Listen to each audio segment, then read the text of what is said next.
আমার পবিত্র ভালোবাসার পক্ষ থেকে তোমাকে জানাই লাল কৃষ্ণচূড়া ফুলের শুভেচ্ছা।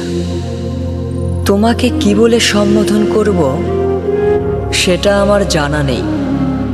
যাই হোক, কেমন আছো তুমি? আশা করি অনেক ভালো আছো, আর এমনিভাবেই ভালো থেকো সব সময়। সবেমাত্র ফুটন্ত গোলাপের মতো সুন্দর হোক তোমার জীবন। আমার একটাই প্রত্যাশা, তোমার জীবনটা পূর্ণ থাকুক সফলতা দিয়ে। চাঁদের আলো যেমনভাবে রাতের অন্ধকার দূর করে স্নিগ্ধতা প্রদান করে, ঠিক তেমনিভাবে স্নিগ্ধ ভালোবাসার সমাহারে ভরে উঠুক তোমার জীবন।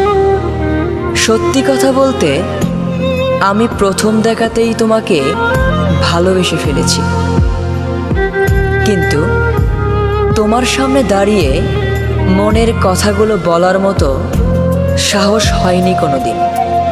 তবে আজ থাকতে পারছি না বলেই মনের কথাগুলো লিখে পাঠাচ্ছি তোমার কাছে।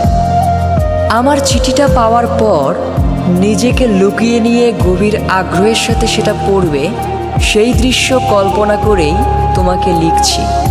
তোমার মুখটা স্পষ্টভাবে দেখতে পাচ্ছি না বলেই তোমার অনুভূতিটাও বুঝতে পারছি না।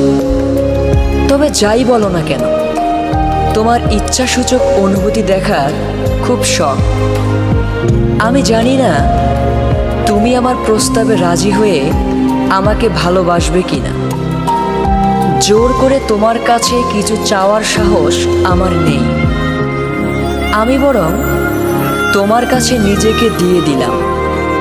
তুমি যদি আমার প্রসারিত বাহুডোরে না আসতে চাও, যদি আমার কাছে নিজেকে দিতে না চাও, তবুও আমার সব কিছুই তোমার।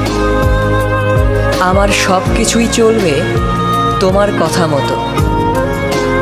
যতদিন বেঁচে থাকব ততদিন তোমাকে বুকে ধারণ করেই বেঁচে থাকব। তোমাকে কতটা ভালোবাসি সেটা বোঝানোর ক্ষমতা আমার নেই। তুমি আমাকে একটু ভালোবাসিও। তোমাকে সারা জীবন সুখে রাখার দায়িত্ব আমি নেব। তোমাকে কষ্ট দেওয়ার লেশমাত্র ইচ্ছা আমার নেই, আর ভবিষ্যতেও থাকবে না।